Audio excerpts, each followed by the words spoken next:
Hello friends, most welcome. आज बात करेंगे हम इस सीरीज़ के 9वें सेशन पे। इसमें हम टॉप 10 एमसीक्यू प्लस जैसे पहले से देखते आ रहे हैं, एक क्वेश्चन के पीछे अबाउट 5 फैक्ट हम देखते हैं। तो चलिए आज के सेशन को देखते हैं और सीखते हैं। तो आज के सेशन का फर्स्ट क्वेश्चन आपके सामने आ चुका है। मुच कल्याणक किस समुदाय के लोगों द्वारा मनाया जाता है? तो ये जो खाली जगह है इसको भरिए।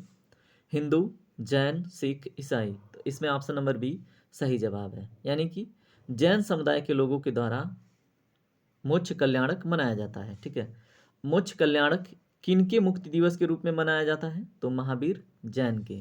ठीक है, महावीर जैन के। ठीक है, hold a minute. Mahavir Jain के मुक्ति दिवस के रूप में मोक्ष कल्याणक मनाया जाता है। ठीक है, और किन समुदाय के द्वारा? जैन समुदाय के द्वारा। अब देखिए, महावीर जैन सामने आया तो इनके बारे में हम जान लेते हैं। इनका जन्म माना जाता है जैसे चैत्र मास का 13वां दिन था। ठीक है, और कहाँ पे हुआ था इनका जन्म? इनका जन्म कहाँ पे हुआ था? कुंडग्राम, जिसको कुंडलपुर के नाम से जाना जाता है। ठीक है, तो इनका जन्म कहाँ पे हुआ था? कुंडग्राम में। ये जैनियों के ग्रंथों के हिसाब से है। ठीक है, जो जैन धर्म को मानते हैं उनके ग्रंथों में ये चीज़ें मेंशन है। ठीक है, तो याद रखिएगा, इन्हें जैन धर्म के 24वें तीर्थंकर के रूप में, ठीक है, माना जाता है। ठीक है, तीर्थंकर कौन थे? जो 24 तीर्थंकर थे वो कौन थे? ऐसा माना जाता है जिन्होंने अपने तपोबल से आत्मीय ज्ञान प्राप्त कर लिया था, उन्हें तीर्थंकर बोला जाता है। ठीक है, जैसे 23वें तीर्थंकर कौन थे? पार्श्वनाथ। वैसे 24वें तीर्थंकर कौन थे? महावीर जैन। ठीक है, तो ये चीज़ आप याद रखिएगा। ठीक है, तीर्थंकर वो होते हैं जिनको आत्मज्ञान की प्राप्ति हो गई हो। ठीक है, अब इतना कुछ जानने के बाद ये भी याद रखिए, कुंडग्राम में, ठीक है, इनका क्या हुआ था? जन्म हुआ था। इनकी मृत्यु कब हुई थी? 527 ईसा पूर्व में, यानी बिफोर क्राइस्ट एरा। जब 72 साल की उम्र के हो गए थे ये, तब इनकी मृत्यु हुई थी। और इसमें ये जीवन, मृत्यु और पुनर्जन्म के चक्कर से बाहर निकल गए थे। ठीक है, अगर इनसे रिलेटेड एक क्वेश्चन पूछा जाता है कि इनका जो अंतिम सेशन हुआ था, ठीक है, इन्होंने अपना अंतिम प्रवचन जो दिया था वो पावापुरी में दिया था। कहाँ पे? पावापुरी में। ठीक है, पावापुरी में 48 घंटा का इनका चला था अपना प्रवचन। उसके जस्ट बाद इन्होंने क्या किया? मोक्ष की प्राप्ति की थी। ठीक है, तो याद रखिएगा, क्वेश्चन बने तो फिर देखिए, महावीर जैन आते रहेंगे, उनके विषय में हम देखते रहेंगे। इसके पहले भी महावीर जैन के बारे में हमने देख लिया है। कौन सी नदी थी, कौन सा पेड़ था, सारी चीज़ें हमने डिस्कस कर ली है, तो उसको आप एक बारी चेक कीजिएगा। भगवान महावीर की शिक्षाओं का संकलन किसके द्वारा किया गया था? बताइए। गौतम स्वामी, कुंडकुंडा, उमा स्वामी, या फिर मुंडू का? ठीक है, तो एक है कुंडकुंडा, एक है गौतम स्वामी, एक है उमा स्वामी, एक है मंटुंगा। तो इनमें किसके द्वारा किया गया था महावीर जैन की शिक्षाओं का संकलन? इसमें जो ऑप्शन नंबर ए है, गौतम स्वामी, ठीक है, ये सही जवाब है। ठीक है, तो गौतम स्वामी ने क्या किया था? महावीर जैन की शिक्षाओं का संकलन किया था। ठीक है, तो याद रखिएगा, गौतम स्वामी को भगवान महावीर के 11 जो शिष्य थे ना, उसमें सबसे सीनियर थे। कौन? गौतम स्वामी। ठीक है, प्रमुख शिष्यों में सबसे वरिष्ठ थे। ठीक है, और इन शिक्षाओं को क्या बोला जाता है? जैसे महावीर स्वामी की जो शिक्षाओं का संकलन है, उन शिक्षाओं को क्या बोला जाता है? जैन आगम। क्या बोला जाता है? जैन आगम। ठीक है, तो ये भी याद रखिएगा। ठीक है, महावीर जैन ने ये कुछ सिद्धांत दिए हैं, भगवान महावीर ने कुछ सिद्धांत दिए हैं, उससे भी रिलेटेड क्वेश्चन पूछता रहता है, तो उन सिद्धांतों को याद रखिएगा। एक तो है अनेकतावाद। क्या है? अनेकतावाद। ठीक है, अनेकतावाद का सिद्धांत किसने दिया था? महावीर जैन ने। ठीक है, भगवान महावीर ने। इसमें बहुपक्षीय और वास्तविकता की बातें की जाती हैं। और उसके बाद क्या है? स्यादवाणा। स्यादवाणा। स्यादवाणा। ठीक है, उसके बाद एक सिद्धांत और क्या था? नयावाद। नयावाद। ठीक है, ये सिद्धांत किसने दी थी? भगवान महावीर जैन ने। ठीक है, चलिए अगला क्वेश्चन देखते हैं। निम्नलिखित में से कौन विश्व का पहला गणराज्य था? अजमेर, वैशाली, पटना, लखनऊ। इसमें ऑप्शन नंबर बी सही जवाब है, वैशाली। ठीक है, तो विश्व का पहला गणराज्य कौन था? वैशाली। इसकी स्थापना कब हुई थी? 500 ईसा पूर्व, ठीक है, बिफोर क्राइस्ट एरा, ठीक है। तो वैशाली गणराज्य की स्थापना कब हुई थी? 500 ईसा पूर्व, ठीक है। तो ये चीज़ याद रखिएगा।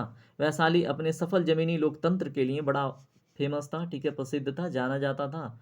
और ये अपने इस समय 500 ईसा पूर्व की बात हो रही है, अपने महानता के चरम सीमा पर पहुंच गया था, ठीक है।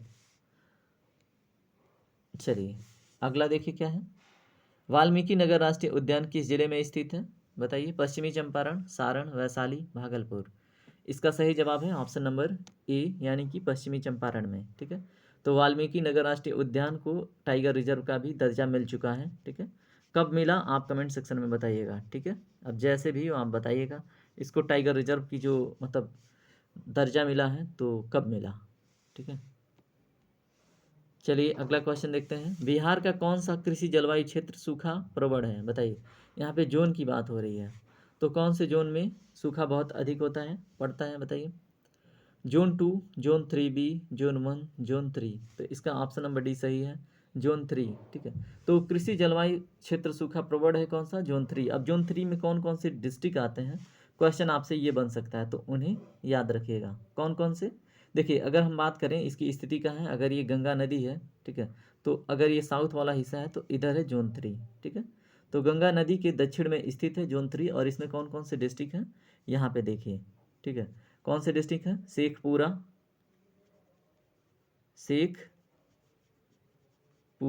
ठीक है। उसके बाद कौन सा है? मुंगेर, शेखपुरा, मुंगेर। उसके बाद कौन सा है? जमुई। उसके बाद क्या है? लखीसराय।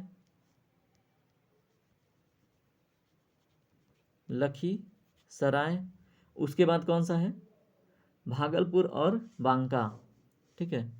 प्लस में कौन है? भागलपुर याद रखिएगा, प्लस बांका, ठीक है। बैंक नहीं है, बांका, ठीक है।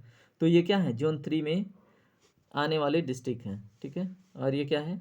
रिवर गंगा, ठीक है। और इसके साउथ में ये सारे डिस्ट्रिक्ट आते हैं और जो जोन 3 के हिस्से हैं, और ये सूखा प्रवण क्षेत्र हैं, ठीक है। अगला क्वेश्चन देखिए, आपको ये बताना है इनमें से किस समूह की जनसंख्या बिहार में सबसे अधिक है? बताइए। ओबीसी, ईबीसी, मुस्लिम, अगड़ी जाति, आदिवासी, ठीक है। तो इसमें हम प्रतिशत भी देख लेंगे। इसमें ऑप्शन नंबर बी सही जवाब है, ओबीसी और ईबीसी सबसे अधिक जनसंख्या है कहाँ की? बिहार की।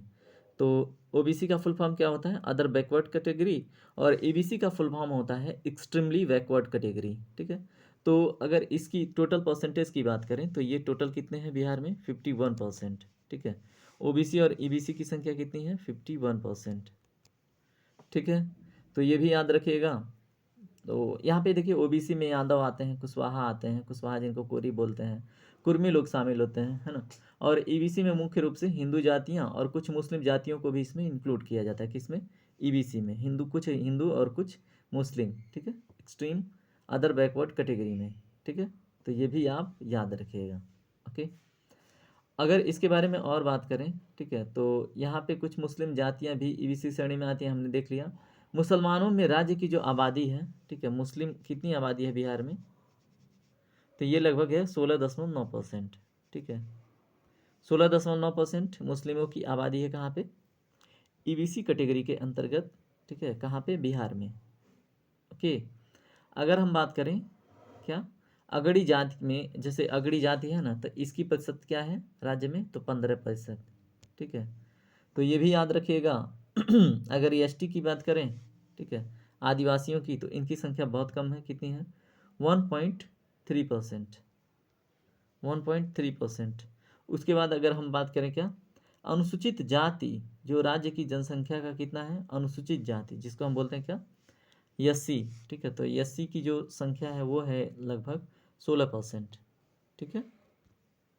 तो इतना सारा डाटा आप याद रखिएगा थोड़ा थोड़ा से, जिससे आपसे क्वेश्चन ना छूटे। चलिए अगला क्वेश्चन देखिए। सोन जल विद्युत परियोजना किस राज्य में स्थित है? पंजाब, हरियाणा, बिहार, गुजरात। इसका सही जवाब है ऑप्शन नंबर सी, कहाँ पे? बिहार में, ठीक है। तो ये उत्तर प्रदेश है, ये बिहार है। तो ये गंगा जा रही है, इधर से सोन नदी आके इसको पटना के आसपास मिलती है, और सोन और गंगा पे दोनों पे स्थित है सोन जल विद्युत परियोजना। ठीक है, तो ये चीज़ याद रखिएगा। बात की जाए तो किस डिस्ट्रिक्ट में है, बताइए।